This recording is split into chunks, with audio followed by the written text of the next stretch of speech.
Hello everyone, I am Prem Kaur Patle. Today I am here along with the seventh part of Writing and City Life. Dear students, in this session we will read about cities in Mesopotamian culture. After that, we will discuss on the legacy of writing. We will see the excavation Mesopotamian town, Mesopotamia के जो नगर की खुदाई हुई थी उसके संबंध में हम जानकारी हासिल करेंगे. We will focus on an early library, एक पुराकालीन पुस्तकालय के बारे में जो वहाँ इन्फॉर्मेशन है, और साथ ही एन अर्ली आर्कियोलॉजिस्ट, एक आरंभिक पुरातत्ववेत्ता, उसके बारे में हम जानकारी हासिल करेंगे. Now I am going to start with the cities in Mesopotamian culture. बच्चों, मेसोपोटामिया संस्कृति में शहरों का महत्व कैसा था उसको जानने की कोशिश करते हैं. In this section, you will get an information through a Gilgamesh epic. बच्चों, आप इस कल्चर को अगर समझना चाहते हैं तो गिलगेमिश महाकाव्य, इसमें जो कुछ जानकारी मिलती है उसके आधार पर हम मेसोपोटामिया के संस्कृति के बारे में, उनके समुदाय के लोगों के बारे में थोड़ी बहुत जानकारी हासिल कर सकते हैं. Mesopotamians valued city life in which people of many communities and culture lived side by side. ये कहता है कि मेसोपोटामिया वासी शहरी जीवन को बड़ा महत्व देते थे. वो इस तरह का महत्व देते थे कि वहाँ अनेक समुदाय और संस्कृतियों के लोग आपस में मिलजुल करके रहा करते थे. After cities were destroyed in war, they recalled them in poetry. जब उनके शहरों का युद्ध के कारण नष्ट हो जाना हुआ या युद्ध की वजह से शहरों के नष्ट हो गए, तो उन्होंने अपने काव्यों के जरिए, पोइट्री के माध्यम से उन्होंने अपने इन शहरों को याद किया.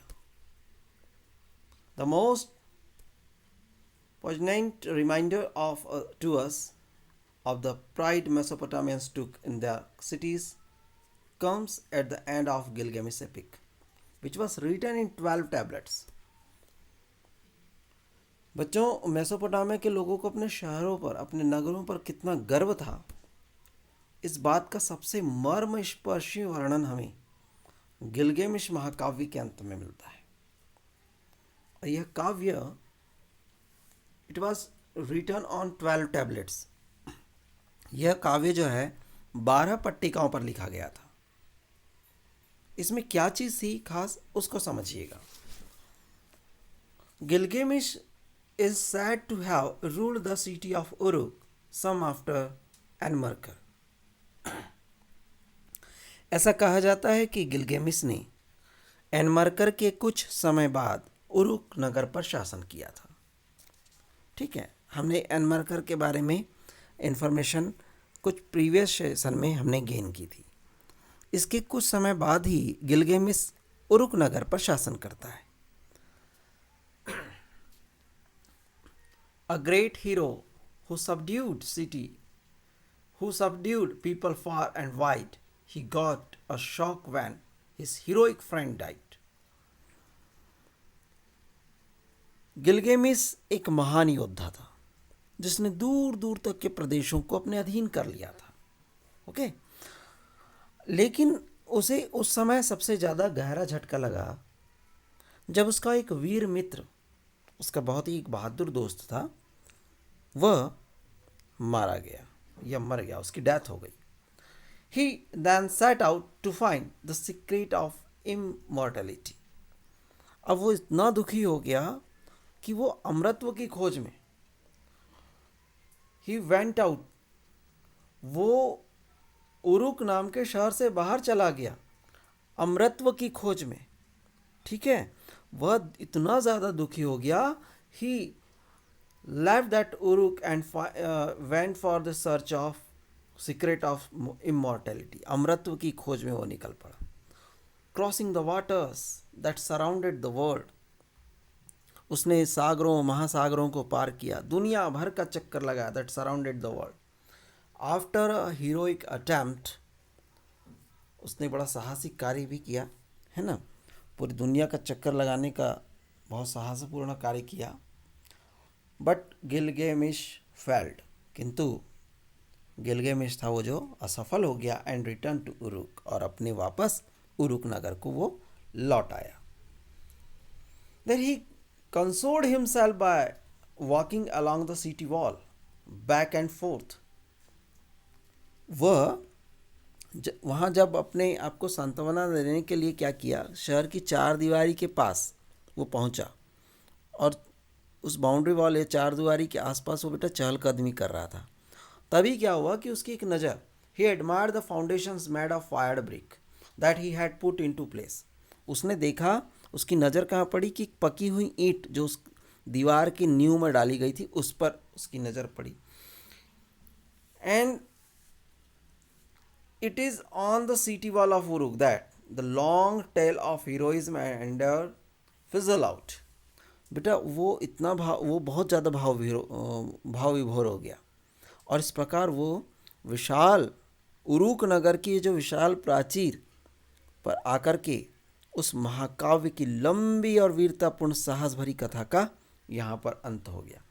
वो इसलिए कह रहा है कि वो अपने दोस्त, अपने मित्र के मृत्यु के कारण इतना ज़्यादा दुखी था कि वो आत्मिक शांति के लिए वो निकल पड़ा, और उसने पूरे विश्व की परिक्रमा कर लिया, लेकिन उसे उतनी शांति नहीं मिली. तो वापस कहाँ आ गया वो, पुनः उरुक आ गया. तो इस महाकाव्य में उसी के बारे में बात की गई है. और जब वो राजा गिलगेमिश जब वहाँ अपनी उरुक के पास की जो विशाल प्राचीर के पास आकर चहलकदमी कर रहा था, जब उसकी नज़र एक नींव पर पड़ती है तब वो भाव विभोर हो उठता है. यहाँ पर उसका तात्पर्य यह है कि आत्मिक शांति हमारे अंदर ही है.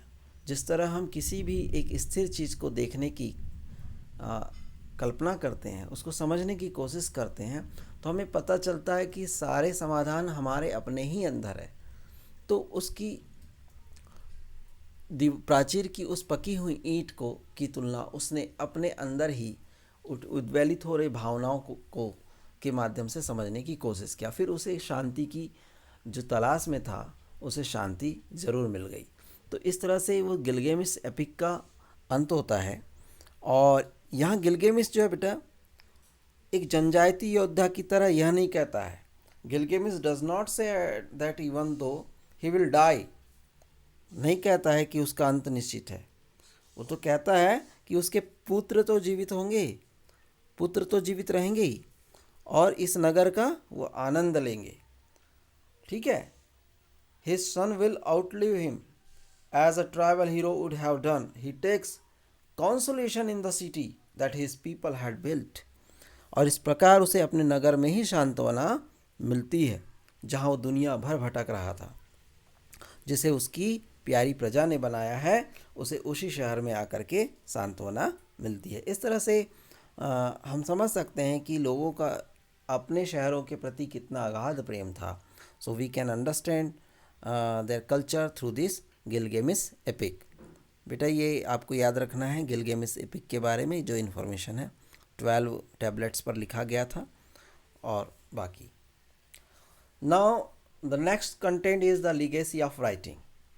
Dear student, the greatest legacy of Mesopotamia to the world is its scholarly tradition of time, reckoning and mathematics. बच्चों, मेसोपोटामिया की दुनिया को सबसे बड़ी देन है उसकी काल गणना. ठीक है. टाइम, रिकॉग्निंग एंड मैथमेटिक्स, और गणित की विद्वत्तापूर्ण परंपरा. scholarly tradition of time, reckoning and mathematics. This is the great legacy of Mesopotamia to the world. Dating around 1800 BC are tablets with multiplication and division tables, square and square root tables, and tables of compound interest. Okay.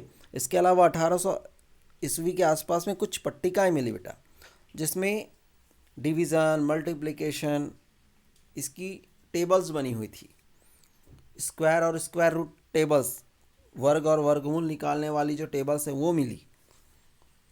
Tables of compound interest, चक्रवृद्धि ब्याज से संबंधित सारणियाँ मिली.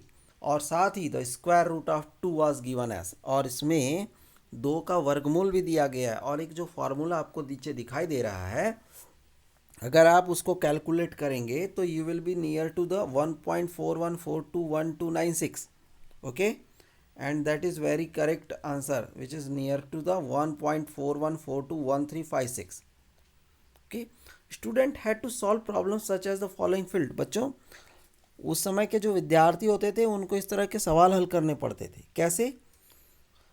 ऐसा question होते थे, a field of area such and such is covered 1 finger deep in water, find out the volume of water.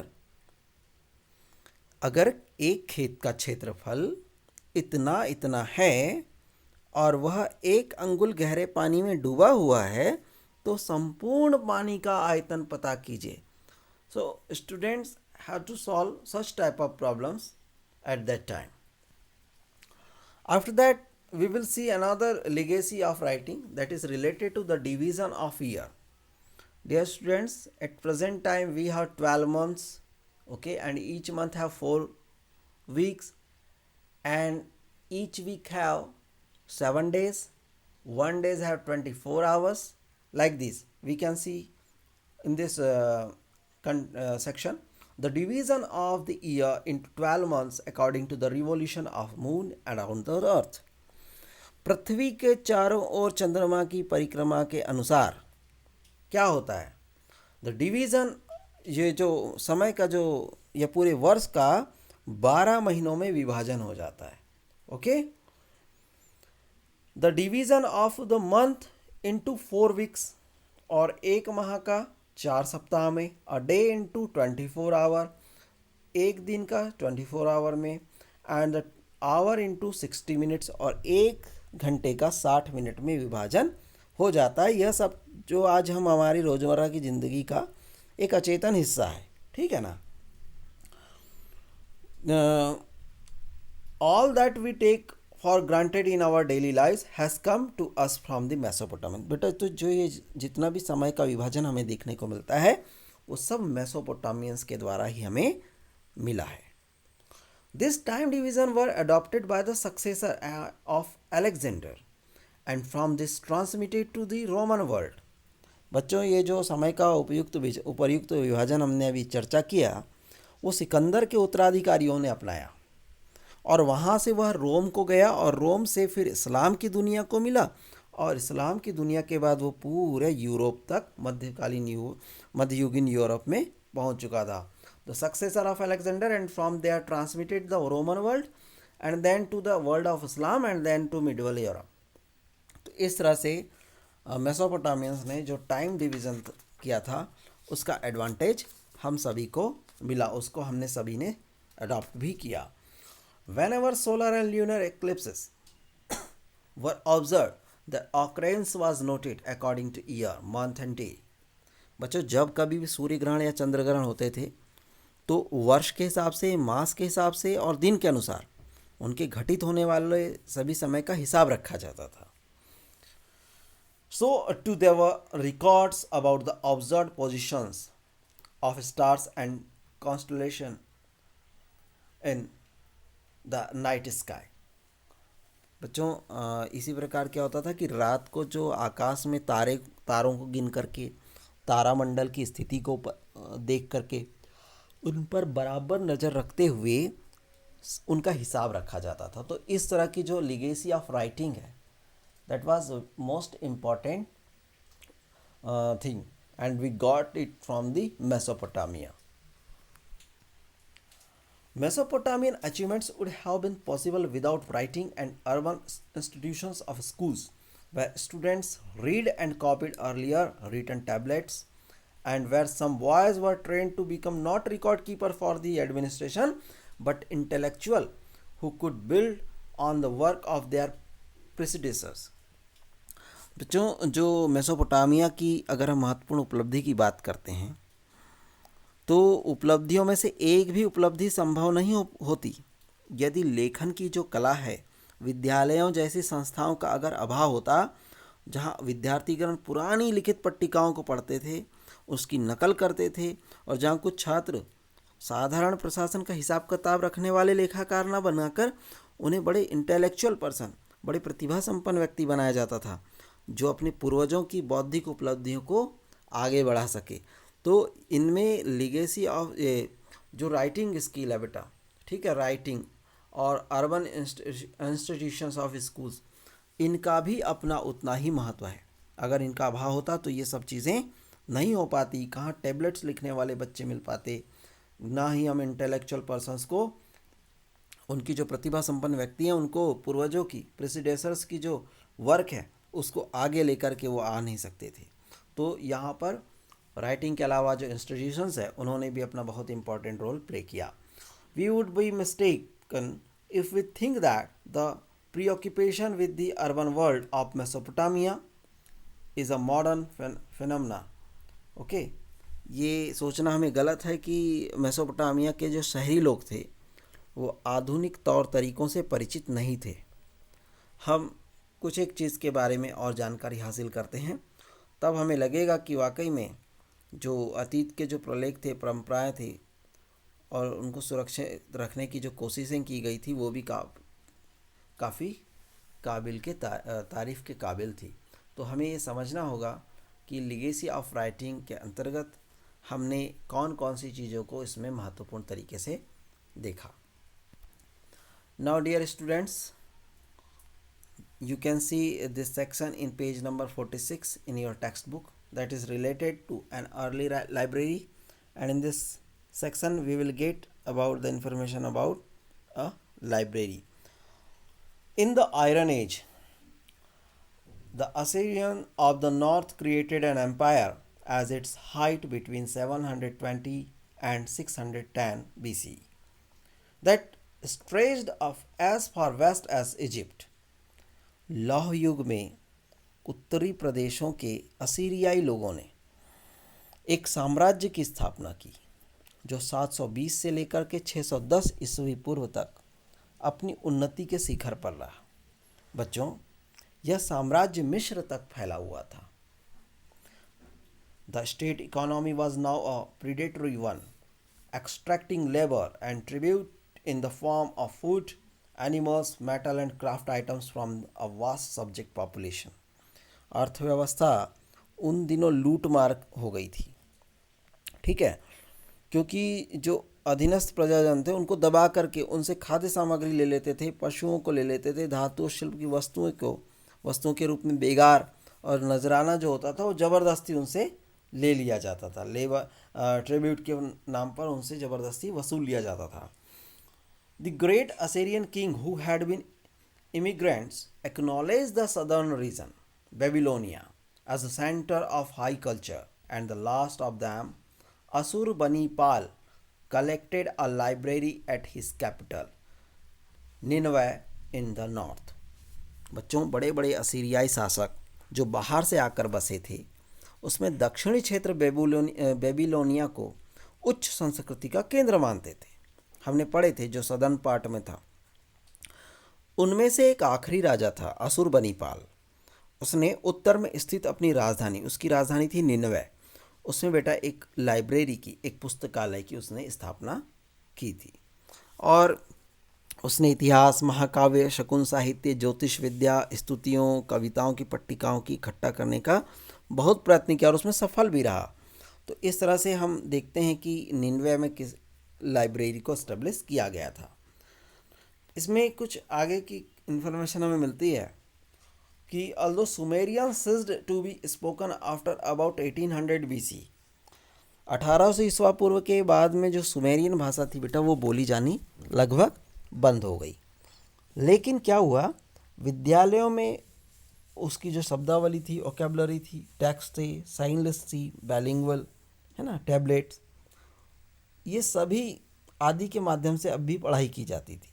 भले ही बोलना बंद हो गया था लेकिन इसके बारे में अभी भी इंफॉर्मेशन स्कूल्स में दी जाती थी। So even in 650 BC, cuneiform tablets written as far back as 2000 BC were intelligible. बच्चों, 650 ईसा पूर्व में भी लगभग 2000 ईसा पूर्व तक पुरानी किलाकार अक्षरों में लिखी गई पट्टिकाएं पढ़ी और समझी जा सकती थी। और असुरबनीपाल जिसके बारे में हमने पढ़े हैं, असुरबनीपाल के आदमी यह जानते थे कि पुरानी जो पट्टिकाएं हैं उनकी प्रतिकृतियों को कहाँ खोजा और प्राप्त किया जा सकता है। तो इसमें समझने वाली बात यह है कि जो अर्ली लाइब्रेरी थी वो कब और कहाँ किसके द्वारा इस्टेब्लिश की गई और लाइब्रेरी में किन किन चीज़ों की व्यवस्था जो थी असुरबनीपाल ने की थी। Now and an early archaeologist, बेटा इसमें समझने की कोशिश कीजिएगा कि किस तरह से असीरियाई आधिपत्य था और सिकंदर से रिलेटेड इन्फॉर्मेशन उसको हम देखेंगे। And in last we will see about the last ruler of independent Babylonia, उसका आखिरी जो अंतिम शासक था वो कौन था बेबीलोनिया का, वो देखेंगे। A man of the southern marches, नेबोपोलासर, released Babylonia from Assyrian domination in 625 BC। ठीक बच्चों, दक्षिण कछार का जो सूरवीर नेबोपोलासर था उसने बेबीलोनिया को 625 ईसा पूर्व में असीरियाई आधिपत्य से मुक्त कराया। His successor increased their territory and organized building project at Babylon.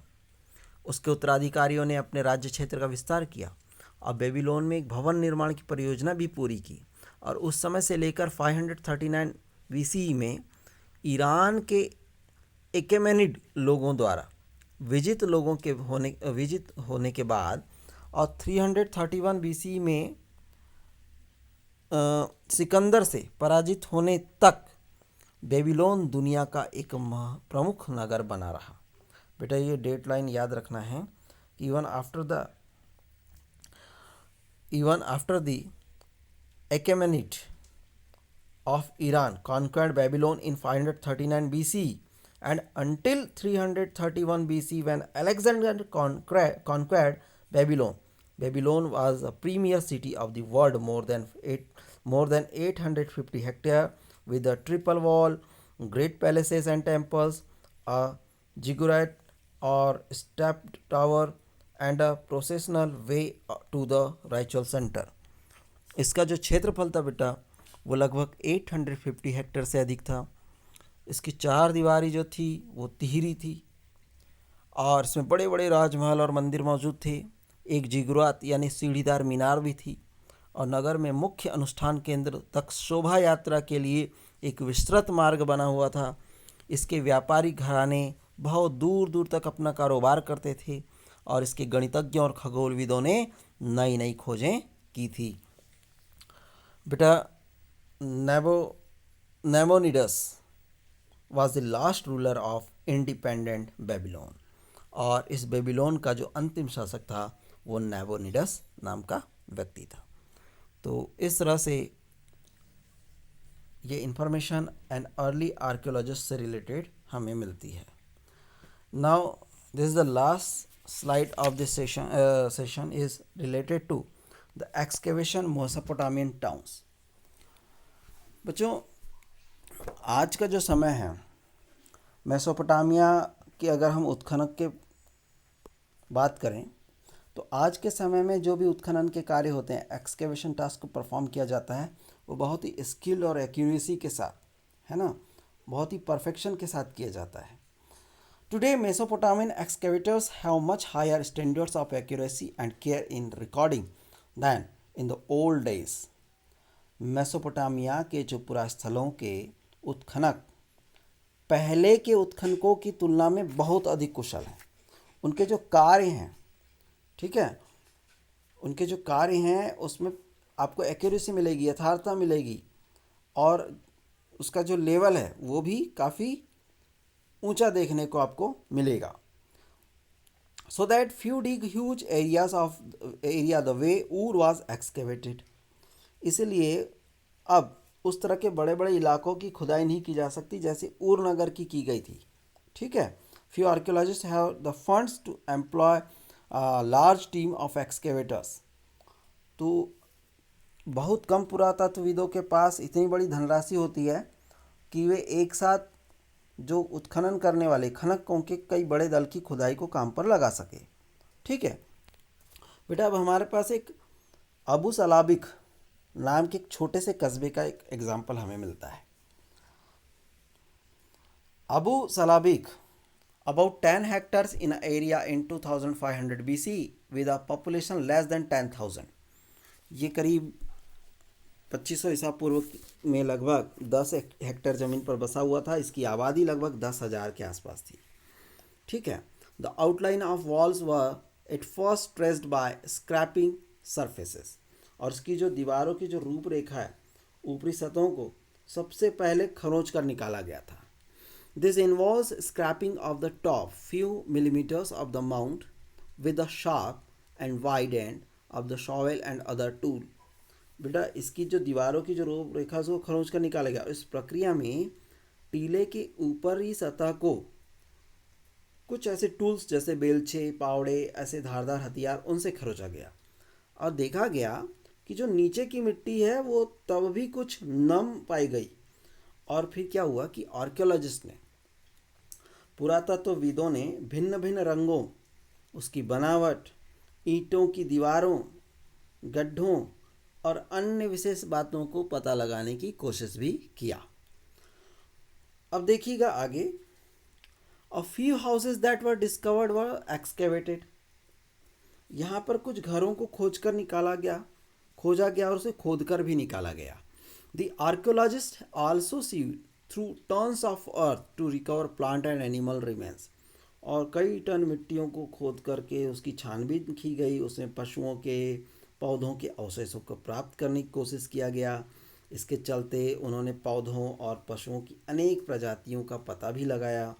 बड़ी बड़ी मात्रा में जली हुई मछलियों की हड्डियां भी यहाँ पर मिली, जो शायद झाड़ करके गलियों पर डाल दी जाती रही होगी। वहाँ गोबर के उपलों से जले हुए ईंधन भी मिले हैं, जिसमें पौधों के बीज और रेशे भी मिले हैं, है ना। रसोई घर कहाँ थी उसका होने का भी पता लगाया गया है। घरों के में रहने के कमरे कौन से थे ये भी जानने के संकेत, लेकिन ये संकेत काफ़ी कम मिले हैं। और ये भी जाना गया है कि वहाँ की गलियों में सूअरों के बच्चों के दांत भी पाए गए हैं, जिन्हें देखकर पुरातत्वविदों ने यह निष्कर्ष निकाला कि अन्य किसी भी मेसोपोटामिया नगर की तरह यहाँ भी सूअर छुट्टे घुमा करते थे। ठीक।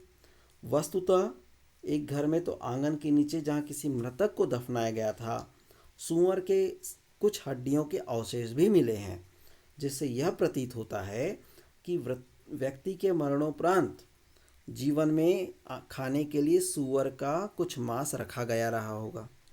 पुरातत्वविदों ने कमरों की फर्श का भी बड़ा बारीकी से अध्ययन किया। The archaeologist also made microscopic studies of room floor to decide which room in the house were roofed.